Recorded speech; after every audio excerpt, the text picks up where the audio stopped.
Hello मेरे बच्चों, कैसे हो भाई।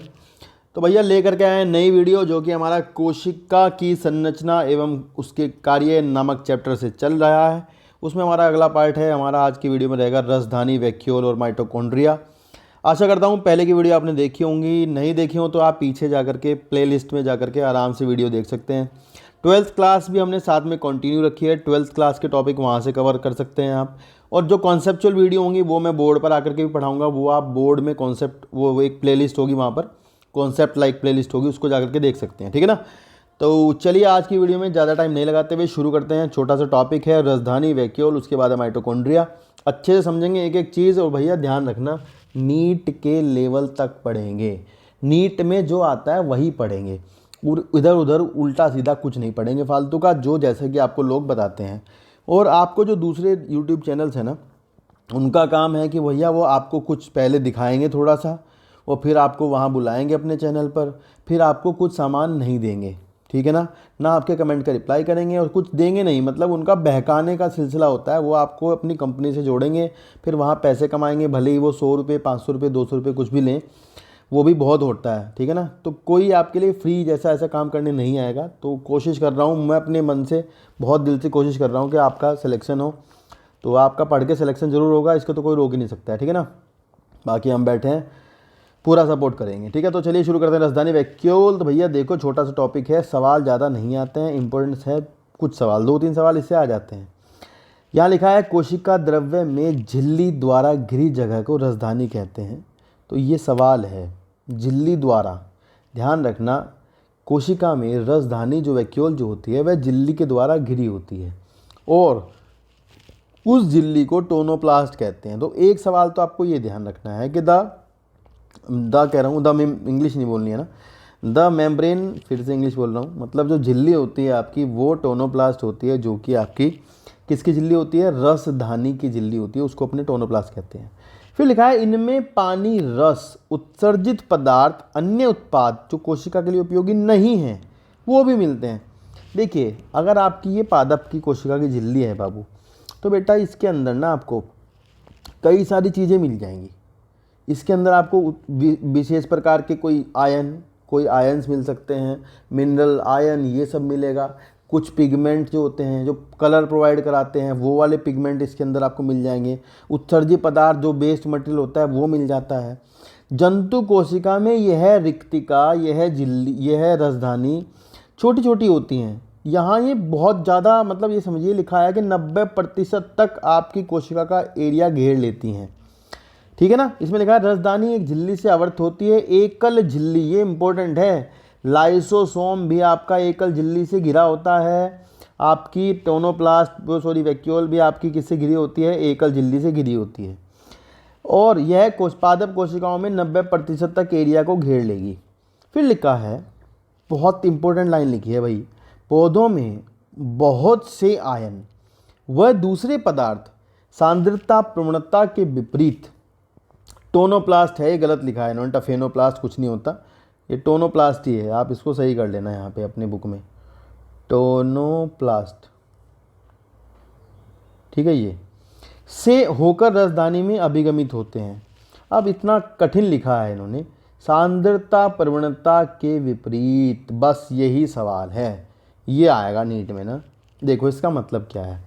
अगर मान लो ये आपकी एक मेम्ब्रेन है, ये एक झिल्ली है, मान लेते हैं ये आपकी एक झिल्ली है, ठीक है, ये जो कि लिपिड की बनी होती है, और कोई चीज़, ये झिल्ली इसकी बनाई मैंने वैक्यूल की, और कोई आयन है, मान लो ये सोडियम ही है, ये इधर कम कंसंट्रेशन में है, इसकी सांद्रता कम है कोशिका द्रव्य के अंदर, और इसे झिल्ली के अंदर जाना है जिधर ज़्यादा सांद्रता है इसकी।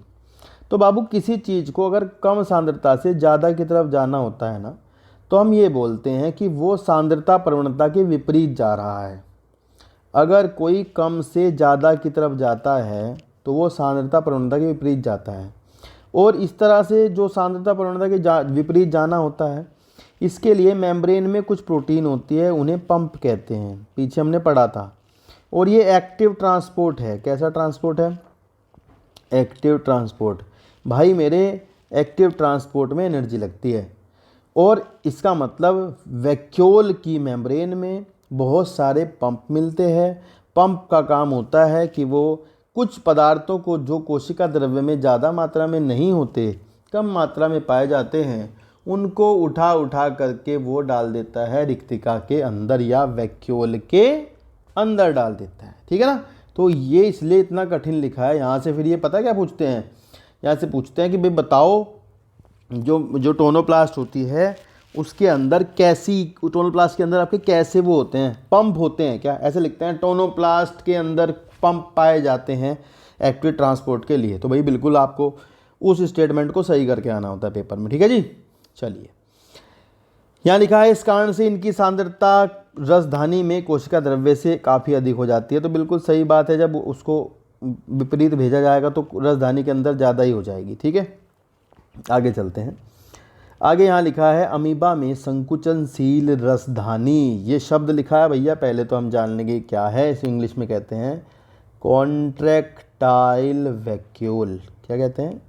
Contractile vacuole. अमीबा में, पैरामीशियम में, जो आपके छोटे प्रोटिस्टा वगैरह और भी होते हैं, उनमें आपकी संकुचनशील रसधानी मिलती हैं भैया। आप ऐसा समझिए, थोड़ा इम्पोर्टेंट बात है, कोशिश करता हूँ समझाने की। मान लीजिए ये आपका अमीबा है भाई मेरे, ये अमीबा आपका फ्रेश वाटर में रहता है। कहाँ रहता है? फ्रेश वाटर में रहता है बाबू। जो फ्रेश वाटर में रहते हैं उनमें बेटा बाहर से वाटर घुस जाता है अंदर, क्योंकि भाभी पानी बाहर ज़्यादा हो जाता है तो पानी परासरण के द्वारा ओस्मोसिस होकर के अंदर घुसता रहता है। ठीक है, ऐसे। तो ये फ्रेश वाटर वालों के साथ दिक्कत है, ये मसला फ्रेश वाटर में रहने वालों के साथ है, क्योंकि अंदर जो है वो इनके सोल्यूट यानी विलेय पदार्थों की सांद्रता ज़्यादा होती है, तो इसलिए पानी बाहर से अंदर जाता रहता है।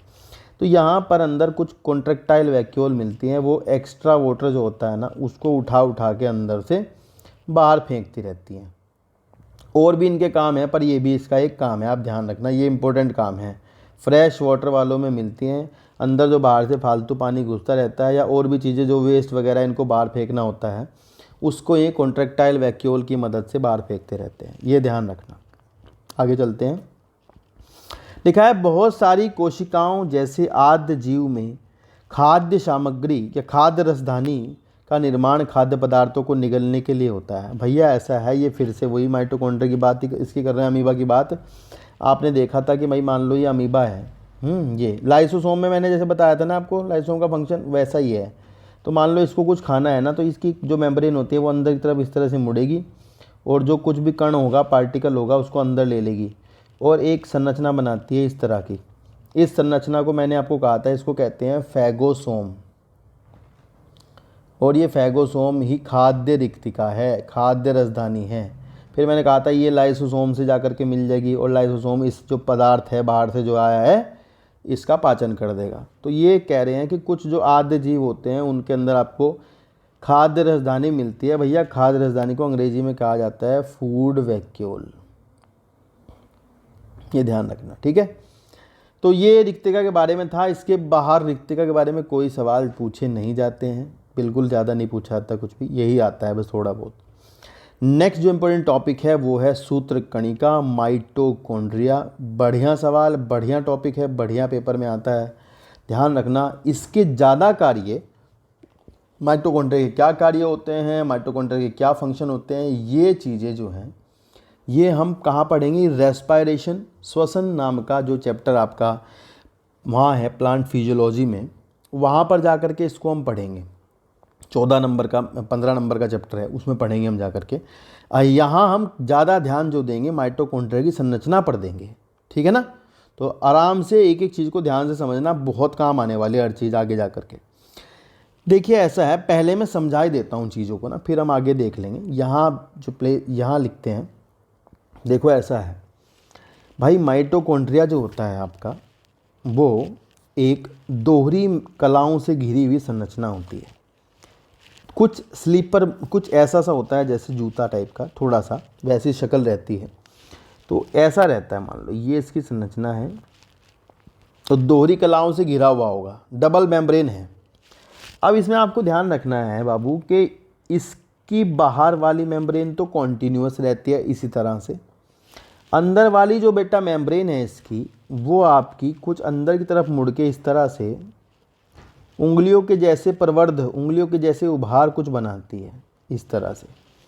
अब आप इससे एक चीज़ समझना, बाकी तो कुछ समझो ना समझो, इस तरह से इसका मुड़ना कहीं ना कहीं सरफेस एरिया तो बढ़ा ही रहा है। इसका मुड़ना मतलब देखो मेम्ब्रेन की लंबाई बढ़ गई ना, अगर ये केवल गोलाई में ही होती तो इसकी लंबाई कम हो जाती, ऐसे मुड़ी हुई है तो इसकी लंबाई ज़्यादा है। तो इसका बहुत फ़ायदा है कि मुड़ी हुई क्यों है, पहले हम इसमें जानते हैं। देखो बाहर वाली मेम्ब्रेन को हम कहते हैं आउटर मेम्ब्रेन, अंदर वाली आपकी इनर मेम्ब्रेन है। इनर मतलब अंतःकला। अंदर ये मुड़ी हुई है ना, तो इस मुड़ी हुई उंगली जैसी संरचना को कहते हैं क्रिस्टी।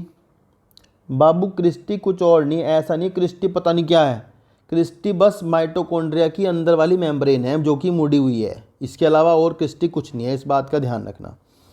अंदर इसके जो फ्लूइड खाली भरा हुआ है उसको कहते हैं मैट्रिक्स, ठीक है जी। और इसके अंदर अपना खुद का डीएनए मिलता है, ये बहुत ख़ास बात है, इस बात को ध्यान रखना।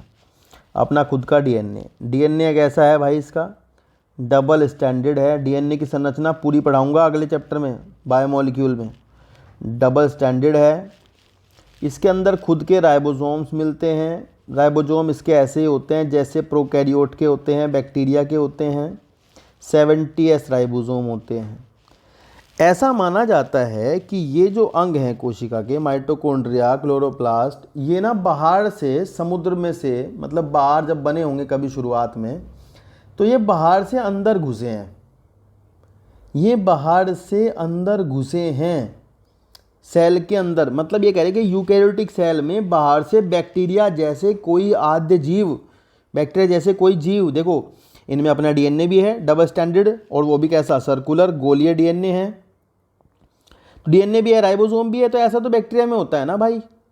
तो ये बैक्टीरिया जैसी कोई संरचना थी जो बाहर से बन करके आपकी यूकैरियोटिक सेल के अंदर घुसी है।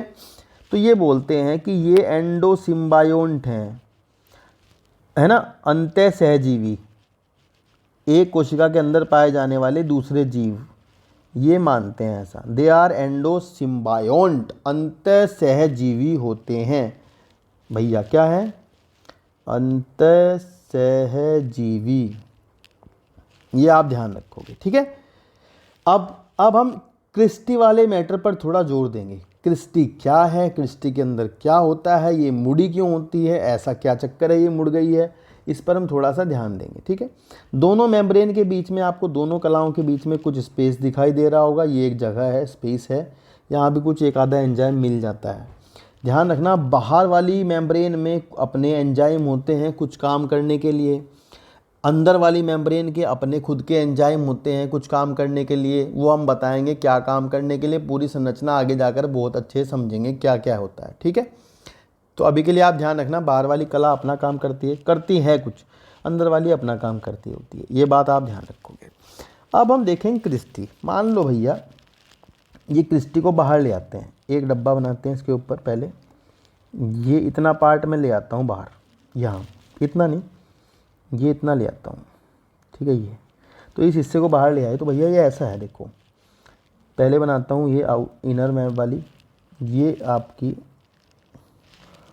अंदर वाली मेम्ब्रेन है जो कि लाल रंग से बनाए थे, दिख रही होगी आपको,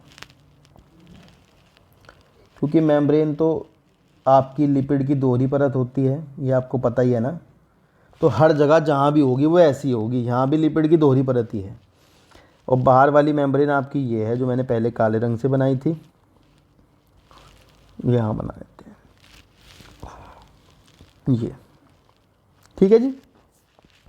बाहर वाली में अपना खुद का, बाहर वाली जो है ना ये, इसमें अपने खुद के कुछ एंजाइम हैं, और इसमें आपको कुछ चैनल मिलते हैं, उनको हम कहते हैं पोरिन्स। ये आप ट्रांसपोर्ट वाले चैप्टर में पढ़ोगे, चैनल होते हैं ट्रांसपोर्ट के लिए, इन्हें कहते हैं पोरिन्स, ठीक है जी। अंदर वाली जो बेटा मेम्ब्रेन है बाबू, इस दोहरी परत तो ये है ही, लिपिड बना देता हूँ छोटे छोटे दो दो ऐसे बाई लेयर। क्रिस्टी है बेटा, ये क्रिस्टी इनर मेम्ब्रेन ही होती है ना। तो इसमें कुछ प्रोटीनें धसी रहती हैं जो एंजाइम की भांति कार्य करती हैं। इसके अंदर कुछ प्रोटीनें धसी रहती हैं जो एंजाइमों की भांति कार्य करती हैं। ये काम क्या काम करती हैं, ये बात आप जाकर के रेस्पिरेशन में समझोगे, बहुत अच्छे से समझोगे। यहाँ बस देखना है कि कैसे लगी होती हैं। कुछ एंजाइम इस तरह से 1 2 3 4 इस तरह से, मतलब बहुत सारे, हम तो दिखा रहे हैं बस, ऐसे लगे होते हैं। चेन से कुछ एंजाइम लगे होते हैं जो कि प्रोटीनों के बने होते हैं।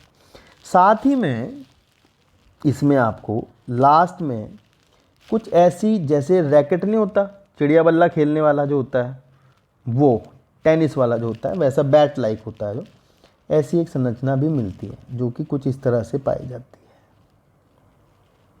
इस तरह से। ठीक है, तो ये पूरी जो काली ये बनाया ना मैंने, काले काले 3-4 बनाए, तो ये आपकी हैं बाबू इलेक्ट्रॉन ट्रांसपोर्ट चेन। क्या है ये इलेक्ट्रॉन ट्रांसपोर्ट चेन का हिस्सा है। ये इलेक्ट्रॉन ट्रांसपोर्ट चेन क्या होती है, ये चैप्टर में आगे जाकर समझा जाएगा।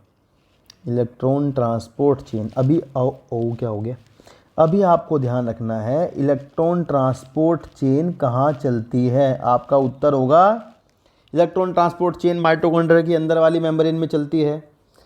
ये जो बनाया मैंने खेलने वाले रैकेट जैसा, इसको कहते हैं भाई, इसको बाहर ले आता हूँ, ज़रा बड़ा बनाता हूँ।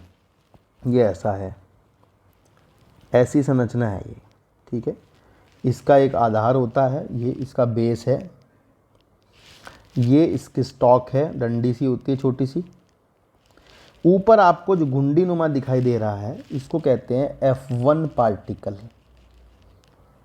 F1 पार्टिकल क्या कहते हैं, F1 कण, F1 पार्टिकल। और ये मेम्ब्रेन वाला पार्ट होता है ना इसका, ये डंडी वाला, ये है F0। ठीक है, ये चैनल है, तो इसके 2 हिस्से होते हैं। और ये आपका F1 पार्टिकल का एक और नाम है ऑक्सीजोम। और ये पूरी संरचना आपका मैं बता दूं, ये ATP सिंथेज है, ATP बनाने वाला एंजाइम है ये ATP बनाता है। आपने बचपन से सुना होगा माइटोकॉन्ड्रिया के अंदर ATP बनते हैं। माइटोकॉन्ड्रिया ऊर्जा घर होता है, माइटोकॉन्ड्रिया आपका श्वसन में भाग लेता है, माइटोकॉन्ड्रिया आपका ऑक्सीश्वसन में भाग लेता है, ऑक्सीजन युक्त श्वसन जो होता है उसमें भाग लेता है, यह आपने सुना होगा। तो ये जो आपको दिख रहा है ये ATP बनाता है। ऐसे एंजाइम लगे होते हैं इसमें, क्रिस्टी के अंदर, क्रिस्टी क्या जो अंदर वाली मेम्ब्रेन है इसमें पूरी में लगे होते हैं। बाहर वाला कण इसका क्या कहलाता है, F1 पार्टिकल, ऑक्सीजोम। बीच वाला जो है लंबा वाला, इसको कहते हैं F0 चैनल। ये मेम्ब्रेन में धसा हुआ पार्ट है इसका F1 वाला, ये F0 वाला, F0 वाला, ये चैनल है। ठीक है, ये पूरा प्रोसेस समझेंगे कैसे ये सब काम करता है, हम आगे जाकर समझेंगे। ठीक है, तो भैया मान लो भी यहाँ ATP बनते होंगे। ठीक है, तो इसका एक नाम और बता देता हूँ मैं आपको, फर्नांडीज, इसी नाम से F लिया गया है ना, F, तो ये इससे आया है, फर्नांडीज मोरेन पार्टिकल। आपको कोई नहीं पढ़ाएगा, सारा ऐसा कुछ नहीं बताएगा, कोई भी छुपा लेते हैं सबको पैसे कमाने हैं इनको। ठीक है ना, तो ये थोड़ा ध्यान रखना। एक काम तो ये हो, क्रिस्टी का तो मैटर ये है, क्रिस्टी में इलेक्ट्रॉन ट्रांसपोर्ट चेन चलती है, बहुत सारे एंजाइम लगे हैं, वहाँ पर एंजाइम होते हैं, ATP बनाने वाले एंजाइम पाए जाते हैं। अब इसके अंदर जो भरा है मैट्रिक्स, ये मैट्रिक्स में क्या चलता है याद रखना है, अभी के लिए याद रखना है। क्या मैट्रिक्स में चलता है, क्रेब्स साइकिल। बस अभी याद करेंगे इसको कि क्रेब्स साइकिल चलता है, कोई रिएक्शन है जो कि इसमें चलती रहती हैं, एक पूरा पाथ होता है, ऑक्सीडेटिव पाथवे होता है, वो इसमें चलता रहता है। जो भोजन हम खाते हैं, मैं एक बात सुनाता हूँ 2 मिनट की। जो भोजन हम खाते हैं वह भोजन खाया गया कोशिका द्रव्य में जाकर के टूटता है ग्लूकोज, और ग्लूकोज कोशिका द्रव्य में टूट करके जिस भी पदार्थ में टूटता है वह पदार्थ यहाँ से घुसा दिया जाता है माइटोकॉन्ड्रिया के अंदर। माइटोकॉन्ड्रिया के अंदर उस पदार्थ को क्रेब्स साइकिल में फिर से जोड़ा जाता है। क्रेब्स साइकिल के अंदर उसका फिर से आपका ऑक्सीकरण होता है। पूरा प्रक्रिया ऑक्सीकरण की है ना, पूरा प्रक्रिया आपका अपचयन कहीं नहीं है, यहाँ सारे में ऑक्सीकरण है। लगातार ऑक्सीकरण चलता रहता है, ऑक्सीडेशन होता रहता है। और क्रेब्स साइकिल में से जो टूट करके चीज़ें निकलती हैं, उस ऑक्सीकरण के बाद जो पदार्थ बनते हैं उनको फिर इलेक्ट्रॉन ट्रांसपोर्ट चेन में भेजा जाता है आगे के ऑक्सीकरण के लिए। ठीक है, और फाइनली ऊर्जा जो होती है, बंधों के टूटने से जो ऊर्जा निकलती है उसको ATP की फॉर्म में बना लिया जाता है, ATP बना लेते हैं उसका। वो पूरा एक प्रोसेस है जो कि आपको वहाँ पर जब मैं पढ़ाऊँगा वहाँ पर आपको बहुत अच्छे से समझाऊँगा, पूरा प्रोसेस आपको आ जाएगा। यहाँ केवल आपको 2 बातें दिमाग में रखनी है। फर्नांडीज मोरन पार्टिकल किसे कहते हैं, F1 पार्टिकल क्या है, F0 पार्टिकल क्या होता है, इलेक्ट्रॉन ट्रांसपोर्ट चेन कहाँ चलती है, क्रिस्टी का सरफेस एरिया ज़्यादा क्यों होता है, क्योंकि उसमें ATP बनने हैं तो ज़्यादा तो होना ज़रूरी है ही। मैट्रिक्स में क्या चलता है, DNA इसका कैसा होता है, डबल स्टैंडर्ड होता है, दोहरे स्टैंड का बना होता है, सर्कुलर होता है, राइबोसोम 70S होते हैं। एक ख़ास बात बता दूं जो थोड़ी बाहर से है, हमारे में जो मैमल है ना बेटे, मैमल आपको नहीं पता हो तो हम बता देते हैं। स्तनधारी जो हैं, हम अपनी बात कर रहे हैं, स्तनधारियों में माइटोकॉन्ड्रिया के अंदर पाए जाने वाले राइबोसोम 55S होते हैं, 55S राइबोसोम, जबकि बाकी जगह आपको कैसे मिलते हैं 70S। यूकैरियोटिक सेल में ही 55S मिलते हैं मैमल्स के अंदर। ये थोड़ा सा ख़ास सवाल है, इस बात को आप ध्यान रखोगे। एक ख़ास सवाल और बता देते हैं, आपको जो भी माइटोकॉन्ड्रिया आपके शरीर के अंदर मिले हैं ना, वो आपकी मम्मी से आए हैं, क्योंकि माइटोकॉन्ड्रिया जो है ना, माइटोकॉन्ड्रिया वो आपका मैटरनल इनहेरिटेंस शो करता है। मैटरनल इनहेरिटेंस बेटे क्या होता है, मात्रात्मक वंशागति। क्या होता है बाबू, मात्रात्मक नहीं होता, सॉरी, मात्रात्मक तो कुछ और होता है। मैटरनल मतलब माता से आपको मिलते हैं, ठीक है, ये ध्यान रखना बस। माता से मतलब माता वाला जो माइटोकॉन्ड्रिया है वो हमें मिला है, स्पर्म से नहीं मिलता। ये इंपॉर्टेंट लाइन है, इस बात को ध्यान रखना। बाकी एंजाइमों के नाम वगैरह वो सब वहाँ जाकर के जानेंगे, अभी नहीं जानना। एक सवाल और आप जानोगे, क्योंकि इसके पास अपना खुद का DNA पाया जाता है, तो भैया ये आपका सेमी ऑटोनॉमस है। बेटा सेमी ऑटोनॉमस क्यों कहते हैं, क्योंकि इनके पास अपना खुद का DNA प्रेजेंट है।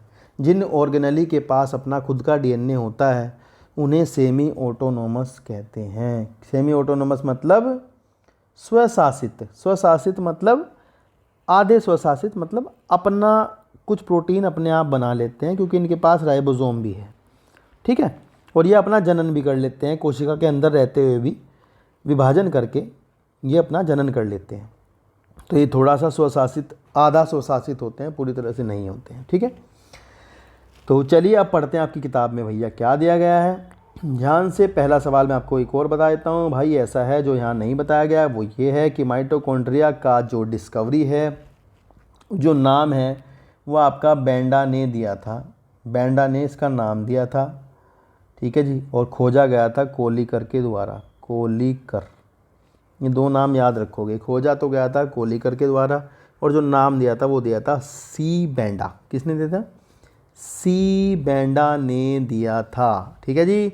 चलिए शुरू करते हैं। आपकी थ्योरी क्या लिखी है फटाफट से जल्दी से पढ़ लेते हैं। लिखा क्या है, लिखा है सूत्रकणिका को जब एक विशेष प्रकार से अभिरंजित नहीं किया जाता तब तक सूक्ष्मदर्शी द्वारा इसे आसानी से नहीं देखा जाता। तो भैया विशेष रूप से अभिरंजित का मतलब इसका रंग देते हैं इसको ना, तो रंग इसको किससे करते हैं, जेनस ग्रीन बी। ध्यान से, जेनस ग्रीन बी से कलर किया जाता है इसको, ये इंपॉर्टेंट है बहुत।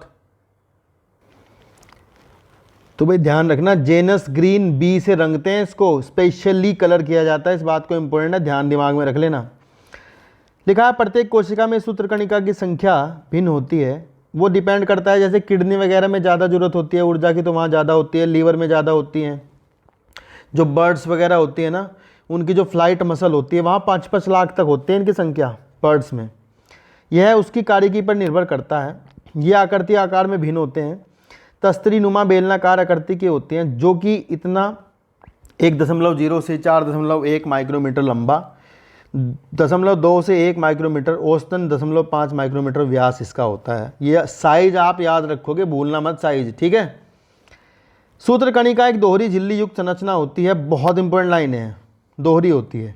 बाहरी झिल्ली व भीतरी झिल्ली के बीच के अवकाश होता है, बाह्य कक्ष व भीतरी कक्ष में विभाजित करती है। भीतरी कक्ष जो घने एवं समांगी पदार्थ से भरा होता है, समांगी ध्यान रखना, ठीक है, विषमांगी नहीं है, समांगी विलयन है, जिसे मैट्रिक्स या अधात्री कहते हैं। बाह्य कला सूत्रकणिका की बाह्य सतत सीमा बनाती है। ध्यान रखना, बाह्य कला जो होती है वो ज़्यादा मतलब कंटिन्यू होती है, लेकिन अंदर वाली जो है वो अंदर की तरफ मुड़ी रहती है, अंतर्वलन का मतलब बेटा यही है, अंदर की तरफ मुड़ करके उंगली नुमा कुछ प्रवर्ध बनाती है, जिन्हें क्रिस्टी कहा जाता है।